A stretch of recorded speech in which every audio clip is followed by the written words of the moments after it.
Right ఎక్కంటారు Balaji Nagar అన్న ఏ constituency మీది మల్కాజ్గిరి మల్కాజ్గిరా ప్రధానమంత్రి ఎవరైతున్నారన్న మోడీ అన్న మళ్ళా పక్కా పక్కా రాసి రాహుల్ గాంధీ గాడా ఇక ఏ కష్టమన ఎవరు గారా రాహుల్ గాంధీ ఎవరు గారు కేజ్రీవాల్ రాహుల్ గాంధీ ఎవరు కేజ్రీవాల్ వద్దు వద్దు వద్దు. మోడీ అంటే ఇష్టమా నీకు అంటే ఆయన చేసిన డెవలప్మెంట్ అట్లుంది కదా పక్కా మోడీకి వెళ్తారా పక్కా నిజమే చెప్తాను నిజంగా చెప్తున్నా మరి మీరు మోడీకి వెళ్తారా ఒకడు మోడీకే ఓటేసారలా ఏ పార్టీ అన్న మోడీ బీజేపీ అన్న అంత ఏ గుర్తు కమలం కమలం గుర్తా మరి ఇప్పుడు ఇక్కడ మల్కాజిగిరిలో ఎవరిని ఓటరు తెలుసా మీకు బీజేపీ ఈటెల రాజేందర్ గెలుతాడా గెలుస్తాడన్న పక్కానా పక్కా బాగా మెజార్టీతో గెలుతాడా బాగా పక్కా ఇంకెవరు కాంపిటీషన్ లేరు ఇక బీఆర్ఎస్ రాదు కాంగ్రెస్ రాదు ఇక బీజేపీనా బీజేపీ మల్కాజిగిరి మల్కాజిగిరి పక్కా పక్కా ఏం పని చేస్తారన్నా మీరు అయ్యో స్టూడెంట్ ని రైలు కొడుతుంటా మీ ఓటు అక్కడనే ఉన్నదా అక్కనే అక్కనే రైడ్స్ కొడతారా మీరు అవునవునవును ఓకే ఓకే ఇప్పుడు ఆయన ప్యాసింజర్ ఆయన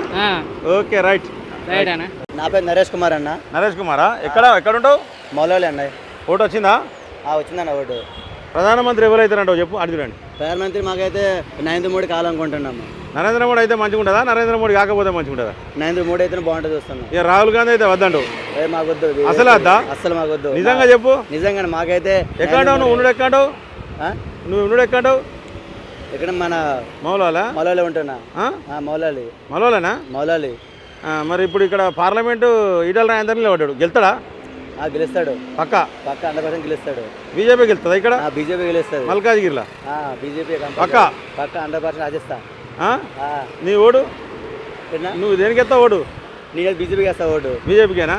పుష్పం వేస్తా ఓటు. పుష్పానికే ఈటల రాజేందర్కేనా?